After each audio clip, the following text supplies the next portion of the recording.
¿Alguna vez te has preguntado por qué hacemos lo que hacemos en nuestra fe? Eduardo se hizo esa pregunta.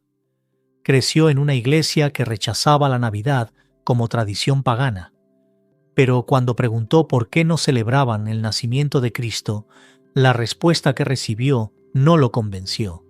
Así que empezó a investigar. Lo que descubrió sobre la iglesia primitiva, sobre los padres de la iglesia, sobre la Eucaristía, lo llevó a un lugar que nunca imaginó. Escúchalo.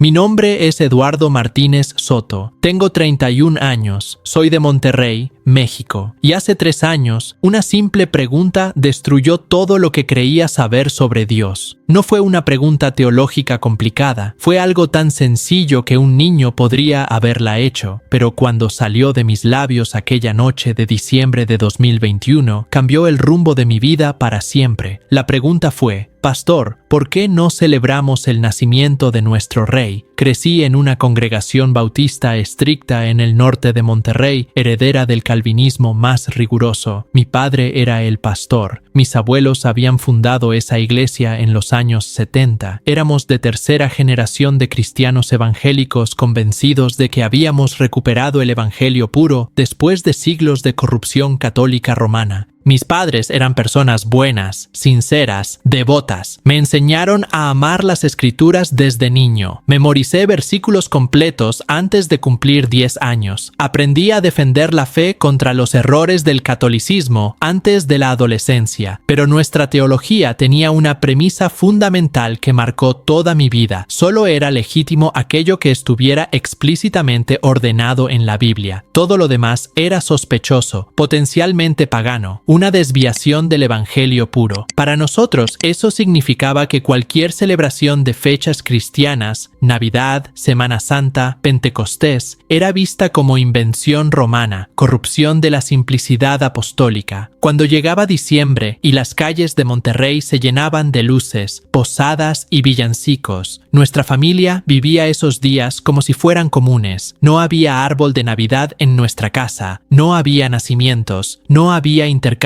de regalos, no había celebración alguna. Mi padre nos enseñaba cada año con ese tono firme que no admitía réplica. Cristo no nació en diciembre. Eso es invención de la Iglesia de Roma. Nosotros adoramos a Cristo, no a las fechas. La palabra basta. Recuerdo cómo me sentía de niño, viendo a mis compañeros de escuela hablar emocionados sobre las posadas, los regalos del Niño Dios, las reuniones familiares, escuchando los villancicos que sonaban en las tiendas del centro. Había algo en mí que anhelaba esa belleza, esa celebración, ese sentido de misterio y alegría, pero aprendí desde muy pequeño a silenciar esos deseos. Me decían que eran carnales, que la verdadera fe no necesitaba adornos ni rituales. Y yo, como buen hijo obediente de pastor, aceptaba. Pero en el fondo de mi corazón, algo siempre quedaba inquieto, como una pregunta que nunca me atrevía a formular. Nuestra iglesia no era grande, éramos tal vez 60 personas, la mayoría familias trabajadoras del área metropolitana de Monterrey, gente sencilla que buscaba a Dios con sinceridad. Nos reuníamos 3 veces por semana, domingos por la mañana para el culto principal, domingos por la tarde para estudio bíblico y miércoles para reunión de oración. Nuestros servicios eran austeros, despojados de toda ornamentación, nada de imágenes, nada de cruces decorativas, ni siquiera una simple decoración en las paredes, solo una sala pintada de blanco con sillas de plástico, una mesa sencilla para la cena del Señor que celebrábamos una vez al mes y una Biblia grande abierta sobre un atril. La música se limitaba a himnos tradicionales con guitarra acústica, nada de batería, nada de show, solo voces en armonía sobria.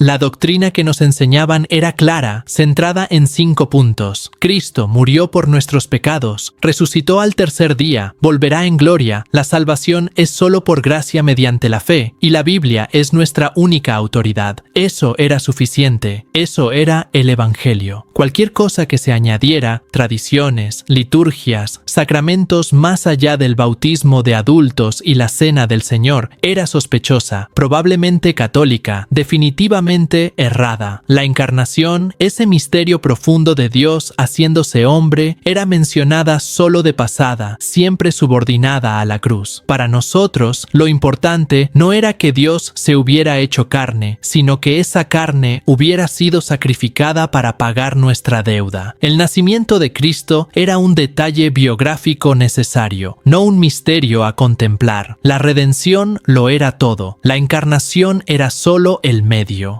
Crecí memorizando las Escrituras, aprendiendo los credos históricos. Recitábamos con devoción el credo de Nicea. Creo en Dios Padre Todopoderoso y en Jesucristo, su único Hijo, nuestro Señor, que fue concebido por obra del Espíritu Santo, nació de Santa María Virgen. Pero nunca nos deteníamos a celebrar ese nacimiento. Era como conocer la historia de un rey sin nunca haber conmemorado su coronación. Cuando cumplí 18 años, comencé a estudiar historia en la Universidad Autónoma de Nuevo León.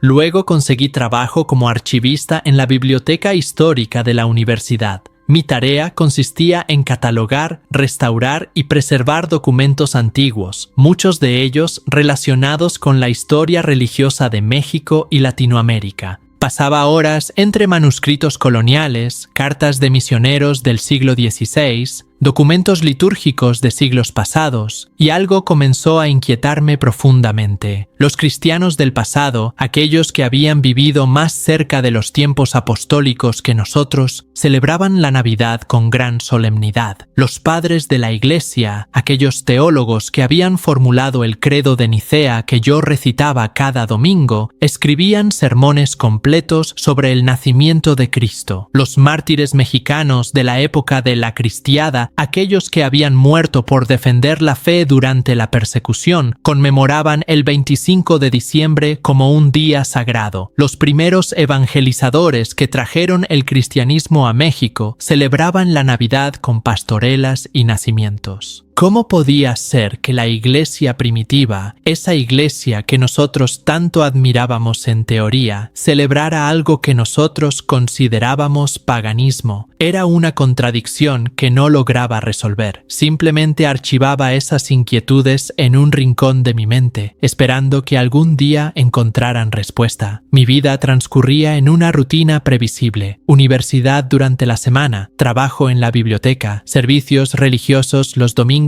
y miércoles, lectura bíblica personal cada noche. Tenía amigos en la congregación, jóvenes como yo que compartían la misma fe austera. Salíamos ocasionalmente, hablábamos de teología, debatíamos sobre interpretaciones bíblicas, pero siempre dentro de los límites establecidos. Nunca cuestionábamos las doctrinas fundamentales. Nunca explorábamos más allá de las fronteras de nuestra tradición. Éramos como una isla religiosa en medio del Monterrey secular y católico, orgullosos de nuestra separación del mundo, convencidos de que nuestra simplicidad nos hacía más fieles al evangelio original. Pero había momentos que yo intentaba ignorar, en los que sentía un vacío profundo. Cuando leía los Salmos y encontraba esa expresión exuberante de adoración con danzas, instrumentos, procesiones, me preguntaba por qué nuestra adoración era tan contenida, tan cerebral. Cuando leía sobre el tabernáculo en el Antiguo Testamento, con su riqueza simbólica, sus cortinas bordadas, su candelabro de oro, su incienso fragante, me preguntaba por qué nosotros habíamos despojado nuestros lugares de reunión de toda belleza.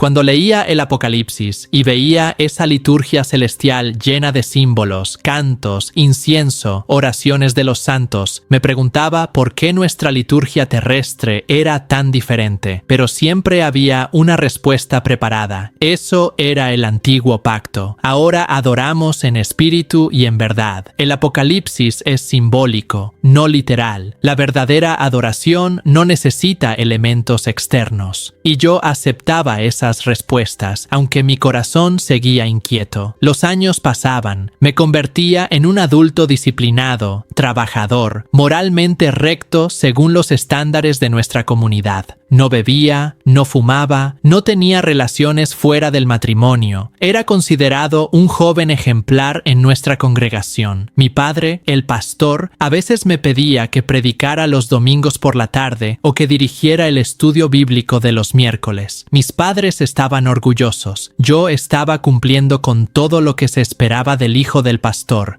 Pero hay una diferencia entre cumplir expectativas y tener una relación viva con Cristo, y esa diferencia, aunque yo no lo sabía entonces, era precisamente lo que me faltaba. Mi fe era ortodoxa, pero desencarnada. Conocía doctrinas sobre Jesús, pero no conocía a Jesús. Sabía que Dios se había hecho hombre, pero nunca había contemplado el misterio de esa humildad infinita. Creía en la encarnación como un hecho teológico necesario para la redención, pero nunca la había adorado como el acto de amor más grande de la historia. En mi trabajo en la biblioteca, cada vez me sumergía más en la historia de la iglesia primitiva. Leía sobre los primeros cristianos, sobre cómo adoraban, cómo vivían, cómo morían por su fe, y descubría que su cristianismo era muy diferente al nuestro. Ellos ayunaban rigurosamente durante la Cuaresma. Celebraban la Eucaristía cada domingo, no como un mero símbolo, sino como una realidad sagrada. Veneraban a los mártires y pedían su intercesión. Hacían la señal de la cruz. Usaban incienso en sus liturgias. Tenían obispos que ejercían autoridad sobre múltiples congregaciones. Y sí, celebraban la Navidad. Todo eso contradecía lo que me habían enseñado sobre la iglesia primitiva pura y simple, que supuestamente existió antes de la corrupción romana. Pero los documentos no mentían. La historia estaba allí, escrita por testigos directos, por los mismos padres de la iglesia que habían formulado los credos que nosotros respetábamos. ¿Cómo podía ser que nosotros, 16 siglos después, afirmáramos conocer mejor el cristianismo puro que aquellos que habían sido discipulados por los apóstoles mismos? Esa pregunta comenzó a crecer en mi mente lentamente, como una semilla que germina en silencio bajo la tierra. No era todavía una crisis de fe, era solo una inquietud, una curiosidad intelectual. Pero Dios, en su providencia, estaba preparando mi corazón para algo mucho más grande. Recuerdo una conversación que tuve con mi padre cuando yo tenía 28 años. Era un domingo por la tarde, después del servicio. Estábamos comiendo tacos en la sala de nuestra casa, ese ritual tan mexicano que ni siquiera nuestra austeridad religiosa había podido eliminar. Le pregunté con genuina curiosidad: «Papá, he estado leyendo sobre los primeros cristianos. Ellos tenían liturgias complejas, celebraban fiestas cristianas, veneraban a los mártires. ¿Por qué nosotros hacemos las cosas tan diferente?» Mi padre me miró con esa expresión que mezclaba paciencia y firmeza. «Hijo», respondió, «lo que llamamos iglesia primitiva fue rápidamente corrompido. Ya en el siglo IV, con Constantino, el cristianismo se mezcló con el paganismo romano. Todo ese ritualismo que describes es producto de esa corrupción. Nosotros intentamos volver al Nuevo Testamento, a la pureza original antes de que Roma lo distorsionara. Era la respuesta estándar de nuestra tradición, una narrativa histórica que yo había escuchado cientos de veces. Pero ahora, con todo lo que había leído, comenzaba a parecerme demasiado simplista. ¿De verdad toda la iglesia se había corrompido tan rápido? ¿De verdad los grandes teólogos del siglo IV, aquellos que habían defendido la Trinidad contra el arrianismo, se habían equivocado tan profundamente en cómo adorar? ¿De verdad durante 1500 años toda la cristiandad estaba en error, excepto nosotros?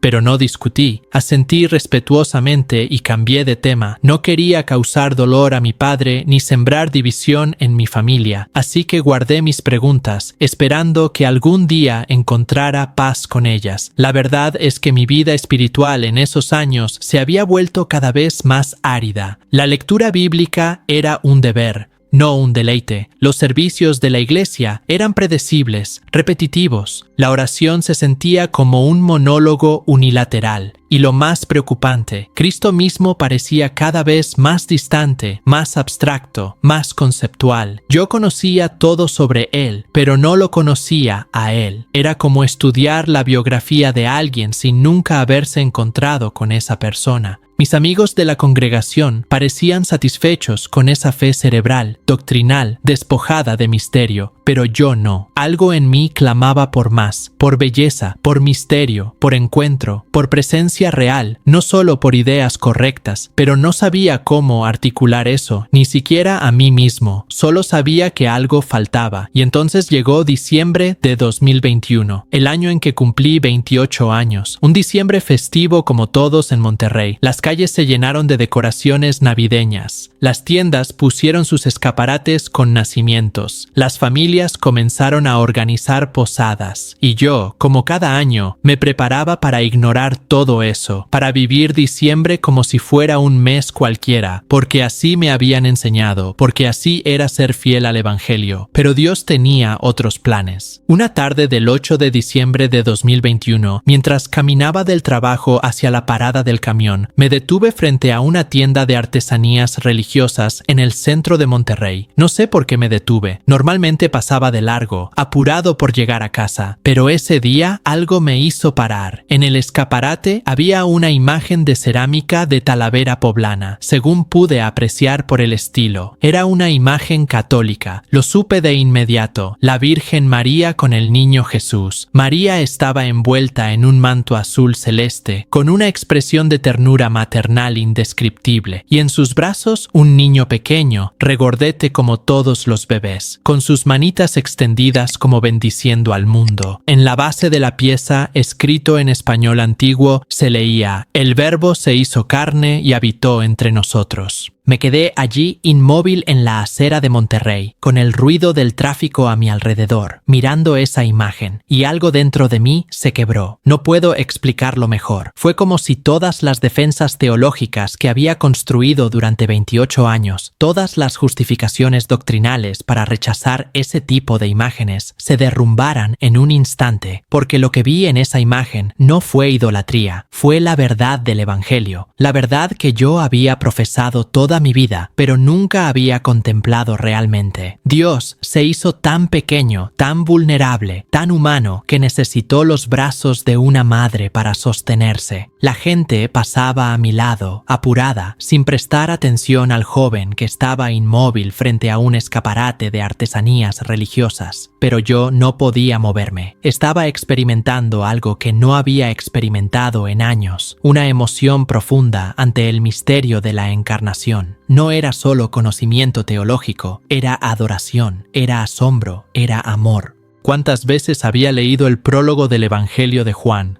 Y la palabra se hizo carne y habitó entre nosotros. ¿Cuántas veces había recitado el credo de Nicea? Por nosotros los hombres y por nuestra salvación bajó del cielo, y por obra del Espíritu Santo se encarnó de María la Virgen y se hizo hombre. Palabras que había memorizado, explicado, defendido, pero nunca, hasta ese momento, las había sentido. Nunca había dejado que esa verdad penetrara más allá de mi intelecto hasta tocar mi corazón. Finalmente, el frío de diciembre me obligó a seguir caminando, pero la imagen quedó grabada en mi mente. Esa noche, en mi pequeño apartamento en la colonia Country, no pude concentrarme en nada. Intenté leer mi Biblia como cada noche, pero las palabras no entraban. Mi mente volvía una y otra vez a esa imagen: la madre con el niño, el Verbo encarnado, Dios hecho bebé. Y entonces brotó en mí la pregunta que había estado germinando durante años sin que yo lo supiera, la pregunta que cambiaría mi vida, una pregunta simple, infantil casi, pero profundamente subversiva para mi tradición. Si Dios mismo se dignó nacer como hombre, si el creador del universo entró en su propia creación como un bebé indefenso, si el Rey de Reyes fue acunado en brazos humanos, ¿por qué nosotros no celebramos ese nacimiento? Era miércoles. Teníamos reunión de oración esa noche y yo sabía que tenía que hacer esa pregunta, aunque temía la respuesta. Llegué a la iglesia aquella noche del 8 de diciembre de 2021 a las 7:15 p.m. con el corazón acelerado. Normalmente las reuniones de oración eran eventos tranquilos, casi rutinarios. Nos sentábamos en círculo, compartíamos peticiones de oración, leíamos algún pasaje de las Escrituras y luego orábamos juntos durante unos 40 minutos. Todo era ordenado, previsible, controlado. Pero esa noche yo llevaba dentro de mí una pregunta que sabía que rompería esa tranquilidad.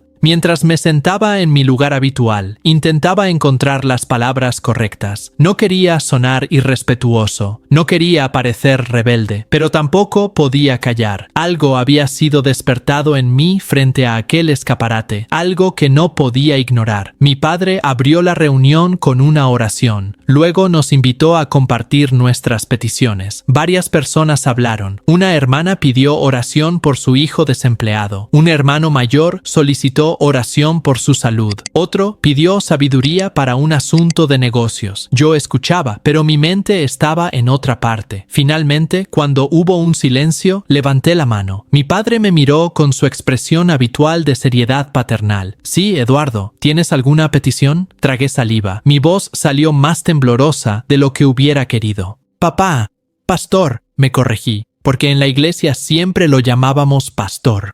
No es exactamente una petición, es más bien una pregunta que ha estado en mi mente, una pregunta sobre nuestra fe. Vi cómo algunas personas en el círculo levantaban la vista, intrigadas. No era común que alguien hiciera preguntas teológicas en las reuniones de oración. Eso era para los estudios bíblicos del domingo. «Adelante», dijo mi padre con un tono que ya anticipaba cautela. Respiré hondo. «Pastor, he estado pensando, si Jesucristo es nuestro Rey, si Él es el Señor de señores, si su nacimiento fue el evento más importante en la historia de la humanidad después de la creación misma, ¿por qué no celebramos su nacimiento? Cuando nace un rey terreno, todo el reino celebra. Hay festividades, hay alegría pública, hay conmemoración. Pero nosotros, que decimos amar a Cristo más que nada, pasamos el día de su supuesto nacimiento como si fuera un día cualquiera. No entiendo esa lógica». El silencio que siguió fue denso. Podía sentir las miradas de todos en el círculo. Algunos parecían sorprendidos, otros incómodos. Mi madre, que estaba sentada a mi derecha, me puso una mano en el hombro como queriendo calmarme, pero yo ya había soltado la pregunta. Y no había vuelta atrás. Mi padre se inclinó levemente hacia adelante, juntando sus manos como solía hacer cuando estaba a punto de dar una respuesta doctrinal importante. «Eduardo», comenzó con ese tono de maestro paciente que yo conocía tan bien. «Entiendo tu pregunta, y es una pregunta que muchos jóvenes se hacen cuando ven cómo el mundo celebra lo que llaman Navidad. Pero déjame ser claro, Jesucristo no nació en diciembre. Eso es un hecho histórico que cualquier estudioso honesto de las Escrituras reconoce. La fecha del 25 de diciembre fue elegida por la Iglesia romana siglos después de Cristo, específicamente para coincidir con festividades paganas como la Saturnalia y el culto al Sol Invictus. Fue un intento de cristianizar prácticas paganas, de hacer más aceptable el cristianismo para los conversos romanos. No fue revelación divina, fue estrategia humana. Hizo una pausa asegurándose de que yo estuviera escuchando. Nosotros adoramos a Cristo, Eduardo. No adoramos fechas. No necesitamos un día específico en el calendario para recordar que nuestro Salvador vino al mundo. Todos los días son días de adorar a Cristo. Todos los domingos, cuando nos reunimos para partir el pan, recordamos su muerte y resurrección. Eso es suficiente. Eso es bíblico. Crear celebraciones que no están ordenadas en las Escrituras es añadir a la palabra de Dios. Y eso es precisamente lo que nos advirtieron que no hiciéramos. Citó entonces, como yo sabía que lo haría, el pasaje de Colosenses 2:16. Por tanto, nadie os juzgue en comida o en bebida, o en cuanto a días de fiesta. Y añadió Gálatas 4:10-11. Guardáis los días, los meses, los tiempos y los años. Me temo de vosotros, que haya trabajado en vano con vosotros. ¿Lo ves, Eduardo? Pablo mismo advirtió contra dar importancia especial a ciertos días. El Evangelio nos liberó de esas ataduras del calendario ritual. Celebrar la Navidad es regresar a una forma de legalismo. Es poner nuestra fe en tradiciones humanas en lugar de en la palabra pura de Dios. Terminó con una afirmación que resonó en el salón. Nosotros no necesitamos la Navidad porque tenemos a Cristo todos los días. Los que necesitan una fecha especial son los que han perdido la presencia constante del Señor en sus vidas. Hubo murmullos de aprobación. Varias personas asintieron. Era la respuesta correcta, la respuesta ortodoxa según nuestra tradición, la respuesta que defendía nuestra identidad como congregación distinta, separada de las corrupciones del cristianismo nominal. Pero en mi corazón, esa respuesta no trajo paz, trajo más preguntas. Agradecí a mi padre, dije que lo pensaría en oración, y la reunión continuó. Oramos por las peticiones que se habían compartido, cantamos un himno y luego nos despedimos. Pero yo estaba internamente agitado. Las palabras de mi padre seguían resonando en mi mente, y cuanto más las analizaba, más vacías me parecían. Esa noche en mi apartamento no pude dormir. Me quedé sentado en mi pequeño escritorio con mi Biblia abierta, releyendo los pasajes sobre el nacimiento de Cristo. Lucas capítulo 2, Mateo capítulos 1 y 2.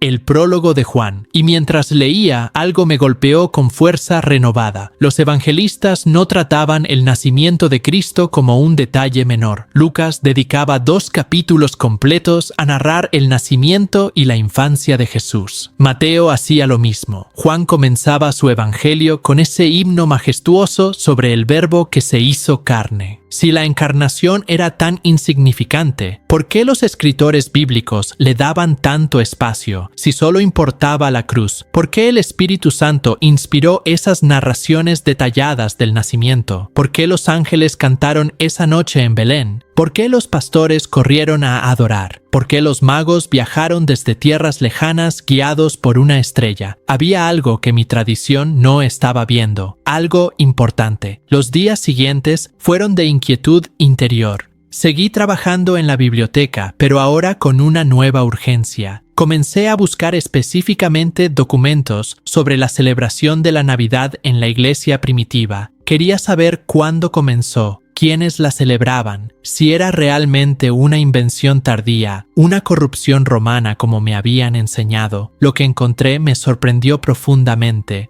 Descubrí que las primeras referencias al 25 de diciembre como fecha del nacimiento de Cristo aparecen ya en el siglo II, en escritos de Hipólito de Roma y en el cronógrafo del año 354. Pero más importante aún, encontré que la celebración de la Navidad existía décadas antes de que el emperador Constantino estableciera el Sol Invictus como fiesta oficial del imperio. La narrativa que me habían enseñado, que la Iglesia simplemente copió una fiesta pagana, no cuadraba con la evidencia histórica. Leí los sermones de San Juan Crisóstomo, predicados en Antioquía a finales del siglo IV. En uno de ellos, fechado en el año 386, decía claramente: no hace ni 10 años que esta festividad de la Navidad nos fue dada a conocer, pero ya ha florecido como si hubiera sido transmitida desde tiempos antiguos. Estaba hablando de cómo la celebración del 25 de diciembre, que ya era antigua en Roma, recién estaba llegando a Oriente, pero lo crucial era que la trataba como una tradición venerable, no como innovación sospechosa. Encontré los escritos de San Agustín de Hipona, quien dedicó varios sermones a la Navidad. En uno de ellos defendía directamente la celebración. No celebramos este día como paganos por causa del sol, sino por aquel que lo hizo. ¿Acaso debemos abandonar este día a los paganos cuando pertenece a Cristo? Esa frase me impactó. San Agustín, uno de los teólogos más respetados en toda la historia del cristianismo, un hombre que había escrito extensamente sobre la gracia y la salvación, doctrinas que mi tradición valoraba enormemente, defendía la Navidad como celebración legítima y cristiana, pero había algo más. Algo que cuestionaba toda mi comprensión de lo que significaba innovación pagana. Descubrí el concepto de inculturación sagrada. Los padres de la Iglesia no veían el hecho de elegir el 25 de diciembre como un compromiso con el paganismo, sino como una conquista sobre él. Era tomar un día que los paganos dedicaban a su falso dios solar y transformarlo en celebración del verdadero sol de justicia, Cristo. Era lo mismo que Pablo había hecho en Atenas, tomar elementos de la cultura circundante y llenarlos de significado cristiano. Cuando los primeros cristianos comenzaron a celebrar la Navidad en diciembre, no estaban diciendo vamos a mezclar nuestra fe con el paganismo.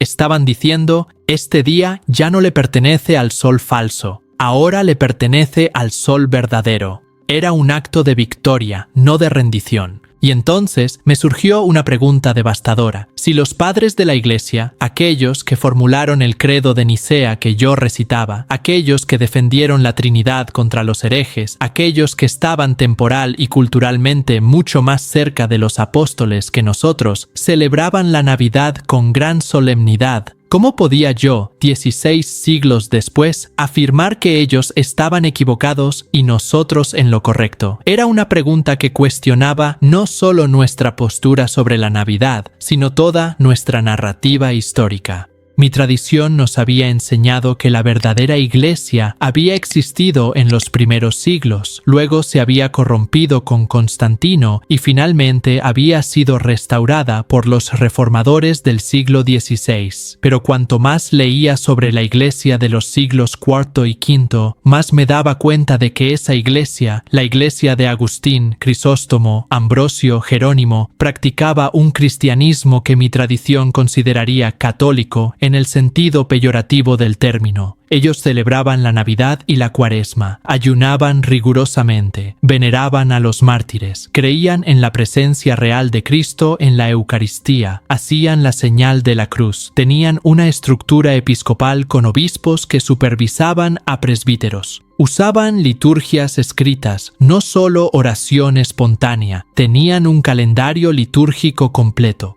Si toda esa iglesia estaba equivocada, ¿en qué momento exactamente se había corrompido? ¿En el año 100? ¿En el 200? ¿En el 300? Y si se había corrompido tan rápido y tan completamente, ¿cómo podíamos confiar en que esa misma iglesia nos transmitió correctamente las Escrituras? Porque fueron esos mismos obispos y concilios del siglo IV los que definieron el canon bíblico, los que decidieron qué libros eran inspirados y cuáles no. Era una contradicción que no podía ignorar.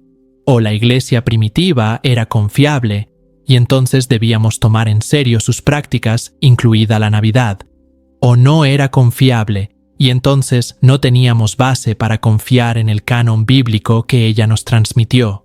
No podíamos tenerlo de ambas formas. Esas semanas fueron de agonía interior. Seguía asistiendo a los servicios de mi congregación, pero ahora con ojos diferentes. Escuchaba los sermones de mi padre y notaba lo selectivos que éramos con la historia. Citábamos a Agustín cuando hablaba de la gracia, pero ignorábamos lo que decía sobre la Eucaristía. Respetábamos los credos de los concilios, pero rechazábamos las prácticas litúrgicas de esos mismos concilios. Usábamos el canon bíblico definido por los obispos católicos del siglo IV, pero afirmábamos que esos obispos habían corrompido la fe. Y lo más doloroso, nadie en mi congregación parecía ver esta contradicción, o si la veían, la ignoraban deliberadamente. Intenté hablar con algunos amigos de la iglesia, con Roberto, un joven de mi edad que estudiaba teología en el seminario bautista. Le compartí mis dudas sobre la Navidad, sobre la iglesia primitiva, sobre la coherencia de nuestra postura histórica. Su respuesta fue cortante. Eduardo, ¿estás dejando que el intelectualismo te aleje de la fe simple? No necesitamos entender todo. Solo necesitamos confiar en las Escrituras.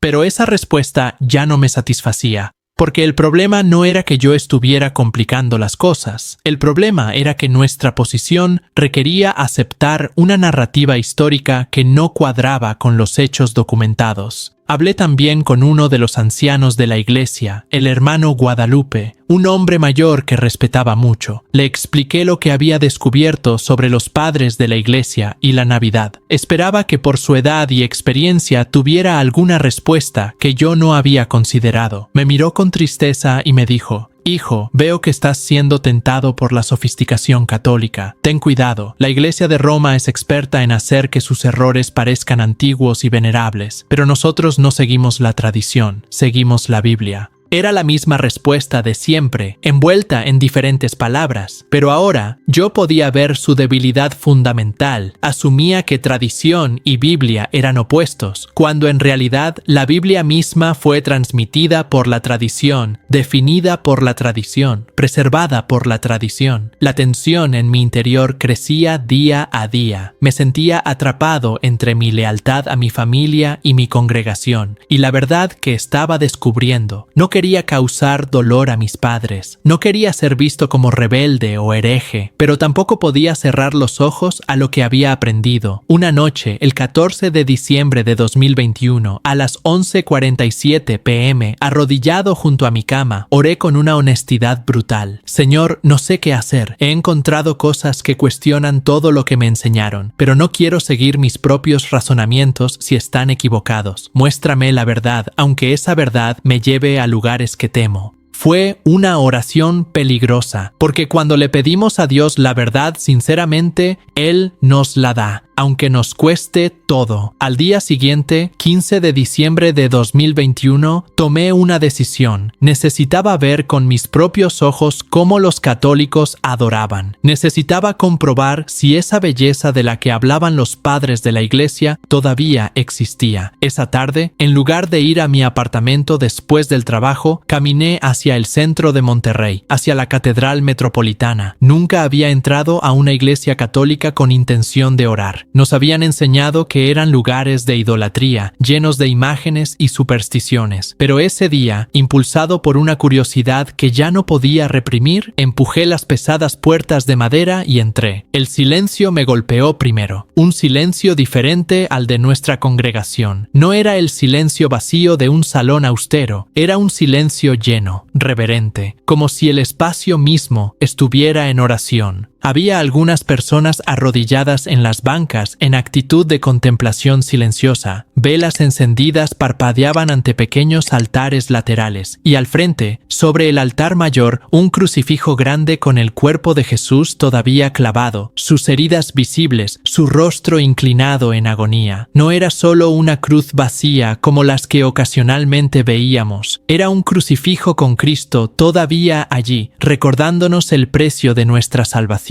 Me senté en un banco del fondo, abrumado. Algo en ese espacio me hablaba de una forma que no había experimentado en nuestra sala blanca y desnuda. Aquí había belleza, pero no belleza vacía. Era belleza que señalaba hacia algo más grande. Los vitrales con escenas bíblicas, las estaciones del Vía Crucis en las paredes, las imágenes de santos que habían dado su vida por Cristo. Esto no era idolatría, me di cuenta. Era pedagogía visual, era el evangelio contado en imágenes. Me quedé allí casi una hora, simplemente sentado, observando, orando. Nadie me molestó, nadie me preguntó qué hacía allí. Era libre de estar en la presencia de Dios sin agenda, sin sermón programado, sin estructura rígida. Vi un letrero que anunciaba misa de 7:30 p.m. Miré mi reloj.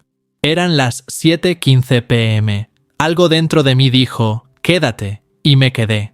A las 7:30 p.m. en punto, sonó una campana. Un monaguillo salió de la sacristía, seguido por el sacerdote vestido con casulla morada de Adviento. La pequeña congregación se puso de pie. Comenzó la misa, en el nombre del Padre, y del Hijo, y del Espíritu Santo. El sacerdote hizo la señal de la cruz. Toda la congregación respondió, amén. Luego siguió la confesión de pecados, el Kyrie, el Gloria. Cada parte tenía su lugar, su momento preciso, su significado teológico. Nada era arbitrario. Todo fluía con una lógica antigua, probada por siglos. Yo no entendía todo. No sabía cuándo arrodillarme, cuándo sentarme, cuándo responder, pero la belleza trascendía mi confusión. Era como escuchar música sagrada. No necesitas entender cada nota para sentir que algo sagrado está ocurriendo. Llegó el momento de las lecturas. Primera lectura del Antiguo Testamento, Salmo responsorial cantado.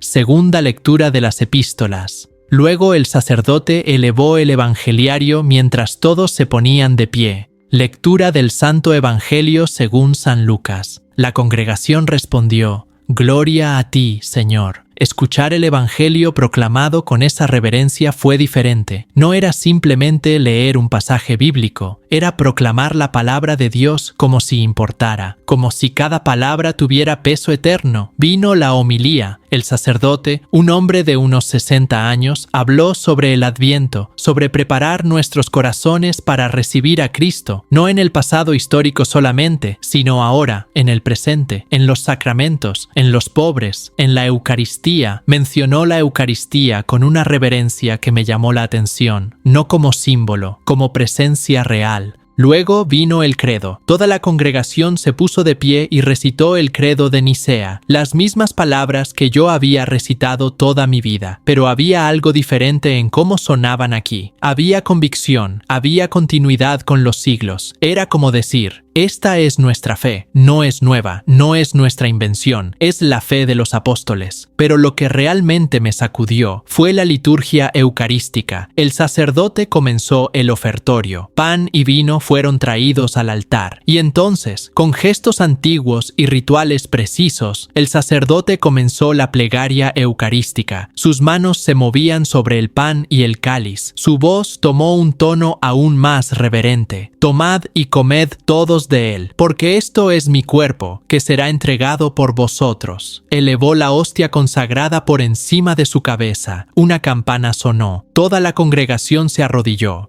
Y en ese momento, según la fe católica que yo estaba comenzando a comprender, Cristo mismo estaba presente, no simbólicamente, no metafóricamente, realmente. El pan había dejado de ser pan. Era ahora el cuerpo de Cristo, el mismo que nació de María, el mismo que murió en la cruz, el mismo que resucitó al tercer día. Luego tomó el cáliz. Tomad y bebed todos de él, porque este es el cáliz de mi sangre. Otra campanilla, otra elevación. El vino consagrado, ahora sangre de Cristo, era presentado a la adoración de los fieles. Yo permanecí sentado porque no era católico y no podía recibirlo, pero observé, vi cómo, uno por uno, los fieles se acercaban al altar, se arrodillaban, abrían la boca o extendían las manos, recibían la hostia consagrada con reverencia profunda. Algunos lloraban, otros cerraban los ojos en éxtasis silencioso. Para ellos no era un símbolo, era el encuentro más íntimo posible con Cristo en esta vida. Y entonces entendí algo que nunca había comprendido en mi tradición: la diferencia entre memorial y presencia. Nosotros partíamos el pan una vez al mes en memoria de Cristo. Era un acto simbólico, un recordatorio, pero aquí, en la misa católica, era encuentro real. Cristo no era recordado, era recibido, no era ausencia conmemorada, era presencia adorada. Y en ese momento, mientras observaba a esa gente sencilla recibir lo que ellos creían era el cuerpo de Cristo, algo pasó en mi interior. No fue una voz audible, no vi una luz, pero sentí algo que no puedo explicar, un silencio, no exterior, interior. Todo el ruido de mi mente, toda la necesidad de performar, de debatir, de ganar argumentos, de demostrar que tenía razón, se apagó, como si alguien hubiera presionado un botón de pausa en mi alma. Y en ese silencio escuché algo, no con los oídos, con el corazón, una certeza quieta y terrible. Esto es real, yo estoy aquí. No vi nada, no toqué nada, pero supe con una certeza que no venía de mi intelecto que Cristo estaba realmente presente en esa hostia, que no era un símbolo, que no era una metáfora, que era Él. Las lágrimas comenzaron a correr por mi rostro sin que pudiera controlarlas. La gente que estaba cerca me miró extrañada, pero no me importó, porque acababa de encontrar lo que había buscado toda mi vida sin saberlo. No ideas sobre Dios, sino a Dios mismo, presente, real, esperándome. La misa terminó con la bendición final. Podéis ir en paz. La congregación respondió: demos gracias a Dios. Salí de esa catedral transformado, no convertido todavía, pero profundamente conmovido. Había experimentado algo que mi fe austera nunca me había ofrecido: el misterio, el sentido de que Dios estaba realmente presente, no solo en nuestros corazones subjetivamente, sino objetivamente, sacramentalmente. Caminé por las calles del centro de Monterrey durante horas, esa noche. Las luces navideñas brillaban en las fachadas de los edificios. Los villancicos sonaban en las tiendas. Las familias paseaban felices preparándose para las posadas. Y por primera vez en mi vida, en lugar de sentir desprecio por todo eso como mundanalidad, sentí una extraña nostalgia. No por el comercialismo, no por Santa Claus, sino por el hecho de que, aunque distorsionada, esa celebración masiva reconocía algo que mi iglesia negaba, que el nacimiento de Cristo merece ser celebrado. Los siguientes días fueron de confusión y claridad simultáneas. Confusión porque no sabía qué hacer con lo que había experimentado. Claridad porque por primera vez en años sabía lo que me había faltado toda mi vida. Encuentro real con Cristo, no solo doctrinas correctas sobre Él. Seguí investigando, ahora con una urgencia renovada. Leí extensamente a San Ignacio de Antioquía, discípulo directo del apóstol Juan, escribiendo alrededor del año 107 d. Cristo, apenas décadas después de la muerte de Juan, decía claramente: la Eucaristía es la carne de nuestro Salvador Jesucristo, que padeció por nuestros pecados. No hablaba metafóricamente, lo decía como un hecho. Para los cristianos del siglo II, la Eucaristía ya era el cuerpo real de Cristo. No era invención medieval, era fe apostólica. Leí a San Justino Mártir describiendo la misa en el año 150, y era casi idéntica a la que yo había presenciado. Lecturas, homilía, oración eucarística, comunión. La liturgia católica no era invento humano, era la forma de adoración de los primeros cristianos. Leí sobre María y descubrí que el título Madre de Dios, Theotokos, no era exageración católica, era teología necesaria.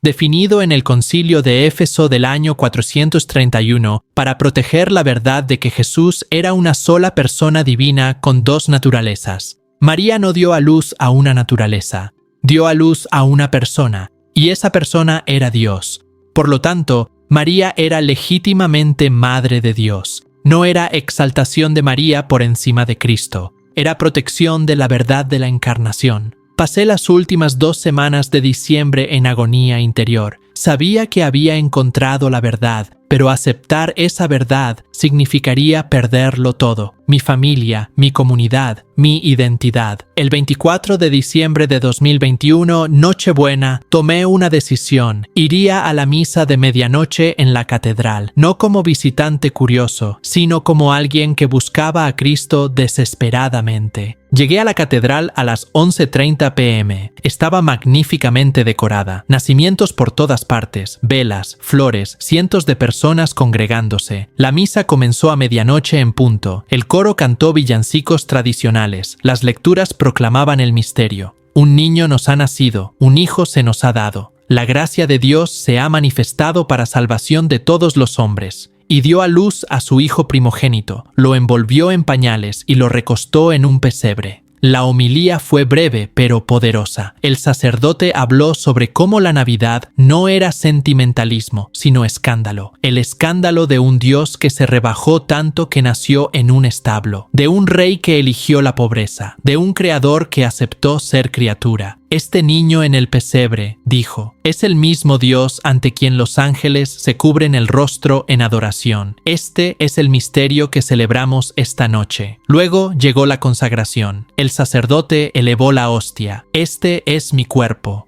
Y yo, por segunda vez en mi vida, sentí esa presencia, esa certeza. Cristo estaba allí, real, presente, esperándome, pero no podía recibirlo. No era católico, y eso me dolió más de lo que puedo expresar, porque había encontrado a Cristo realmente presente en la Eucaristía, pero no podía comulgar con Él. Salí de esa misa con una decisión tomada. Iba a hacerme católico, aunque me costara todo. Los siguientes meses fueron los más difíciles de mi vida. Tuve que contarles a mis padres. Fue devastador. Mi padre lloró, mi madre gritó, mi hermano menor me llamó traidor. ¿Cómo puedes hacer esto?, me dijo mi padre con voz quebrada. Todo lo que te enseñé, todo lo que creímos como familia, ¿lo vas a tirar por la ventana por la iglesia de Roma? Papá, le respondí con lágrimas en los ojos, no estoy rechazando a Cristo, estoy encontrándolo más plenamente, en la iglesia que Él fundó, en los sacramentos que Él instituyó, en la Eucaristía que Él nos dio. Pero Él no quiso escuchar. Me pidió que me fuera de la casa, que no volviera hasta que recapacitara. Perdí mi comunidad, perdí amistades de toda la vida. En la congregación me usaron como ejemplo negativo en los sermones. Esto es lo que pasa cuando el orgullo intelectual te aleja de la fe simple. Pero también gané algo invaluable. Comencé el catecumenado en la parroquia del Sagrado Corazón. Cada semana aprendía más sobre la riqueza de la fe católica, los sacramentos, la liturgia, la comunión de los santos, el año litúrgico, y el 7 de abril de 2022, en la vigilia pascual, fui recibido en plena comunión con la Iglesia Católica. Recibí los sacramentos de confirmación y primera comunión. Cuando la hostia consagrada tocó mi lengua por primera vez, cuando recibí el cuerpo de Cristo que había anhelado durante meses, lloré de gratitud. Lloré de asombro, lloré porque había llegado a casa. Hoy, casi 3 años después, sigo sin hablar mucho con mi padre. La relación se está sanando lentamente, pero el dolor persiste. Mi madre me llama a escondidas, mi hermano me ignora, pero no me arrepiento, porque encontré lo que buscaba. Encontré la plenitud de la fe, encontré la presencia real de Cristo en la Eucaristía. Encontré una iglesia con 2000 años de historia ininterrumpida. Encontré una liturgia que me conecta con los santos de todos los siglos. Encontré una Madre Celestial que intercede por mí. Encontré un hogar. Y cada Navidad, cuando me arrodillo ante el nacimiento en mi parroquia, cuando asisto a la misa de medianoche, cuando recibo a Cristo en la Eucaristía, recuerdo aquella tarde de diciembre cuando me detuve ante un escaparate y vi la imagen de María con el niño. Recuerdo la pregunta que cambió mi vida: ¿por qué no celebramos el nacimiento de nuestro Rey? Esa pregunta me enseñó que el cristianismo no es solo aceptación de doctrinas correctas sobre Cristo, es encuentro con Cristo mismo. Es celebrar no solo que Él murió por nosotros, sino que primero vivió con nosotros, que se hizo tan pequeño, tan vulnerable, tan humano, que necesitó brazos maternos para sostenerlo. Mi nombre es Eduardo Martínez Soto, tengo 31 años y estoy en paz de haberme convertido al catolicismo, porque hace 3 años, cuando hice una pregunta sobre la Navidad, Dios usó esa pregunta para llevarme a la verdad, y esa verdad tiene nombre: Jesucristo, realmente presente en la Eucaristía, esperándome en cada misa, perdonándome en cada confesión, naciendo cada Navidad, no solo en Belén hace 2000 años, sino en cada altar católico donde el pan se convierte en su cuerpo. Eso no es tradición humana, eso es el regalo de Dios para su iglesia, y ese regalo me salvó la vida. Las historias reales tienen el poder de transformar vidas. La que acabas de escuchar puede ser el inicio del cambio en la vida de alguien más. Ayúdanos a compartir este mensaje. Dale like si este testimonio resonó contigo. Suscríbete para más historias de transformación y fe. Comparte con alguien que esté buscando respuestas.